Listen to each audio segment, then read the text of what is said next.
መካከለኛው ምስራቅ በታሪክ ታይቶ ወደማይታወቅ አደገኛ ምዕራፍ ተሸጋገረ። ሰማዩ በረዥም ርቀት ሚሳኤሎች ተሸፈነ። የእስራኤል ከተሞች በእሳት ራት ተለበለቡ። ማንም ያልጠበቀው ነገር ግን ብዙዎች የፈሩት የአስፈሪ ቀን መጣ። የሊባኖስ ተዋጊዎች በቀጥታ ወደ ጦርነት ገቡ። ይህ ተራ ግጭት አይደለም። ይህ የእስራኤልን ሕልውና የሚፈታተን፣ ኢራንን በቀጥታ ከእስራኤል ጋር የሚያፋጥጥ የሞት ሽረት ትግል መጀመሪያ ነው። ሃይፉ ተናወጠች። ዓለም በድንጋጤ ተዋጠች።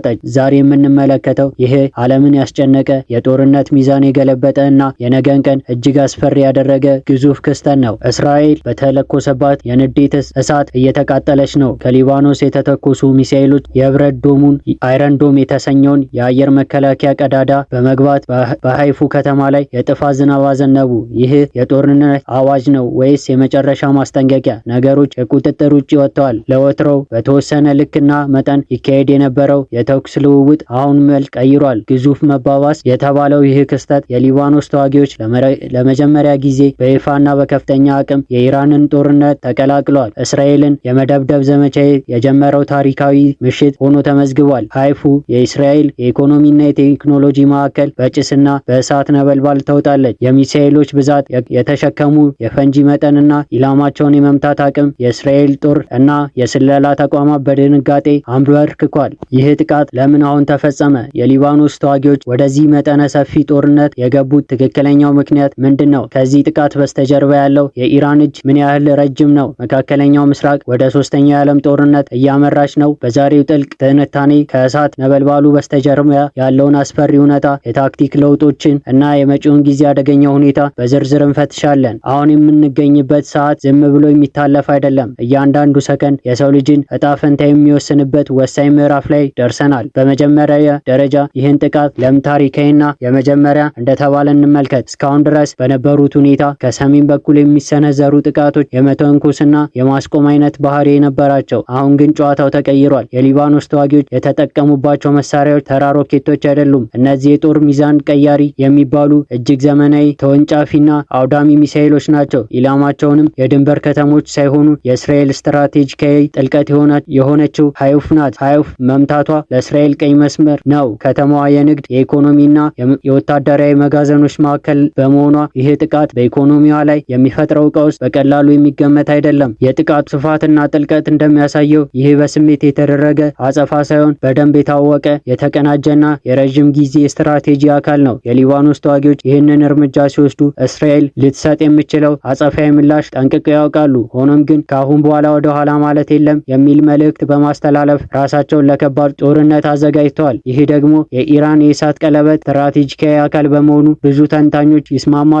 ኢራን አጋሮቿ በማስተማር እስራኤልን ከሁሉም አቅጣጫ በመመከትና በማዳከም የመጀመሪያው ጥፋት ድግስ እያዘጋጀች እንደሆነ ይገመታል። በሃይፉ የተከሰተው ፍንዳታ ምድር ያንቀጠቀጠ ነበር። የከተማ ነዋሪዎች ወደ መጠለያ ቢያመሩም የሚሳኤሎች ኃይል ግን የመጠለያውን ደህንነት ጥያቄ ምልክት ውስጥ ከተተው። የአየር መከላከያ ስርዓት ኤር ዲፌንስ ሲስተም በብዛት ወደ ሰማይ ቢተኮስም የሚሳኤሎች ብዛት እና ፍጥነት ግን ስርዓቱን አጨናንቆታል። ይህ ለወታደራዊ ሳይንስ ተመራማሪዎች ትልቅ የጥናት ርዕስ ሆኗል። የማይደፈረው የተባለው የአየር ክልል እንዴት በቀላሉ ተሰበረ? ይሄ የሚያሳየው የሊባኖስ ተዋጊዎች የቴክኖሎጂ አቅም በከፍተኛ ደረጃ ማደጉንና የእስራኤል የመከላከያ አቅም ክፍተት ማግኘታቸውን ነው። የጉዳዩ አሳሳቢነት ይበልጥ የሚያጎላው ይህ ጥቃት የተፈጸመበት ጊዜ ነው። ቀጠናው ቀድሞውኑ በውጥረት ውስጥ ባለበት፣ የሰላም ተስፋዎች በጨለሙበትና የዲፕሎማሲ በሮች በተዘጉበት ወቅት ነው። ይህ የመሰለ ግዙፍ ጥቃት መሰንዘሩ ነገሮች ወደማይመለሱበት ደረጃ መድረሳቸውን ያመለክታል። የሊባኖስ ተዋጊዎች ወደ ኢራን ጦርነት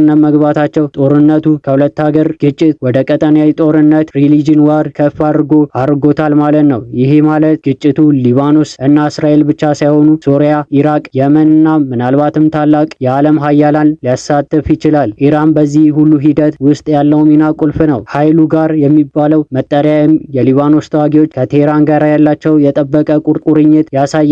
ኢራን ይህንን ጥቃት በቀጥታ ባታዝም እንኳን የጦርነት መሳሪያዎች አቅርቦት፣ ስልጠናና የፖለቲካ ድጋፍ ከእርሷ እንደሚመነጭ ግልጽ ነው። ኢራን ይህንን ጥቃት እንደ ማስጠንቀቂያ መልእክት እየተጠቀመችበት ነው። ለእስራኤል ሆነ ለምስራቃውያን አጋሮቿ እኛም ብትነኩ አጋራችንን ሲኦል ያወርዱባቸዋል የሚል ግልጽ መልእክት አስተላልፋለች። ይህ ደግሞ እስራኤልን ከባድ ውሳኔ ፊት አቁሟታል። ዝም ብሎ ማለፍ እንደ ድክመት ይቆጠራል። አጸፋ መመለስ ደግሞ መላው ክልሉን ወደ እሳትነት ይቀይራል። በሀይፉ ላይ የደረሰው ጥቃት ወታደራዊ ብቻ ሳይሆን ስነ ልቦናዊ ጫናም ጭምር ነው። የእስራኤል ሕዝብ በደህንነት ስሜት እንደማይኖር፣ ኢኮኖሚ እንደማይሸውደው እና መንግስት እንደሚጨናነቅበት ታስቦ የተደረገ ነው። የፍንዳታው ድምጾች በከተማ ብቻ ሳይሆን በቴል አቪቭ እና በኢየሩሳሌም የፖለቲካ ኮሪደሮች ውስጥ ተስተጋብተዋል። የመንግስት ባለስልጣናት አስቸኳይ ስብሰባ ጠርተዋል። ቀይ መስመር ተጥሷል፣ ዋጋ እያስከፈለን የሚሉ ዛቻዎች እየሰሙ ነው። ነገር ግን ይህ ዛቻ በተግባር ሲተረጎም ምን ሊመስል ይችላል? ሙሉ ለሙሉ ሊባኖስ መውረድ ወይስ የኢራቅ የኒውክሌር ማበልጸጊያ ጣቢያዎች መደብደብ? ምርጫው ሁሉ አደገኛ ነው። የዓለም ማህበረሰብ በዚህ ጉዳይ ላይ ተጨንቋል። አሜሪካ የአውሮፕላን ተሸካሚ መርከቦች ወደ አካባቢው እያጠጋች ነው። ሩሲያና ቻይና ሁኔታውን በቅርበት እየተከታተሉ ነው። ሁሉም የሚፈራው አንድ ነገር ነው። ይህ ግጭት ከቁጥጥር ውጪ ወጥቶ የኒውክሌር ጦር እንዳያስከትል ነው። የሊባኖስ ተዋጊዎች አቅም ቀላል ግምት የሚሰጠው አይደለም። በመሬት ውስጥ የሚገነቡ ሚሳኤል ማስወንጨፊያዎች፣ በሺ የሚቆጠሩ የሰለጠኑ ኮማንዶችና የረጅም ዓመታት የውጊያ ልምድ አላቸው። ከእነሱ ጋር የሚደረገው ጦርነት እስራኤል ከዚህ ቀደም ካጋጠማት ከማንኛውም ጦርነት የተለየና እጅግ አውዳሚ እንደሚሆን ይገመታል። አሁን ባለው ሁኔታ የኃይል ሚዛኑ ተናግቷል። እስራኤል የአየር የበላይነት ኤር ሰፖሪቲ ቢኖራትም የሊባኖስ ተዋጊዎች ግን የምድርና የሚሳኤል የበላይነት ለመውሰድ እየሞከሩ ነው። በተለይም ድሮኖች እና ክሩዝ ሚሳኤሎች በማቀናጀት የሚሰነዝሩት ጥቃት ለመከላከያ አስቸጋሪ ሆኗል። በሀይፎ የሚታየው ይህ ነው። ማስጠንቀቂያ ሳይሰጥ ሳይረን ሳይጮሁ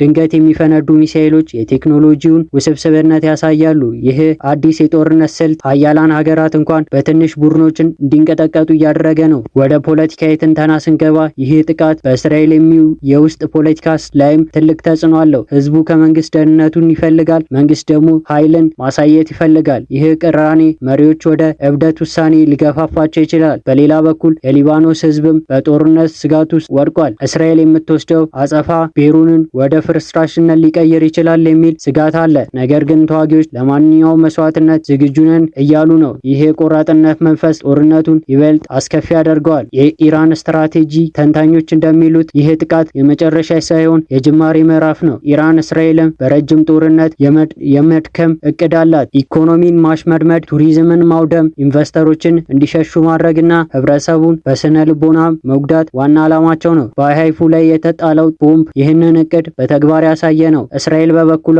የእባቡን ራስ ምታት አለብን በሚል እሳቤ ጥቃቷን በቀላሉ ወደ ኢራን ልታዞር ትችላለች። ይህ ከሆነ ደግሞ መካከለኛው ምስራቅ ብቻ ሳይሆን መላው ዓለም በነዳጅ ዋጋ ንረት እና በኢኮኖሚ ቀውስ መመታቱ አይቀርም። በተጨማሪ ይህ ሁኔታ በክልሉ ባሉ ሌሎች ሀገራት ላይ ስጋት ፈጥሯል። ግብጽ፣ ዮርዳኖስ እና የባህረ ሰላጤው ሀገራት ጦርነት ወደ እነሱ እንዳይዛመት በመስጋት ላይ ናቸው። ሆኖም የሊባኖስ ተዋጊዎችና የኢራን ዘንግ ይህንን ጦርነት የህልውና እና የክብር ጉዳይ አድርገው ስለወሰዱት ለማንም ብለው ወደኋላ የሚሉ አይመስልም። የተኩስ አቁም ስምምነት ወይ የዲፕሎማሲ ጥረቶች ሁሉ ከንቱ ሆነው ቀርተዋል። ቋንቋ አንድ ብቻ ነው፣ እርሱም ኃይል።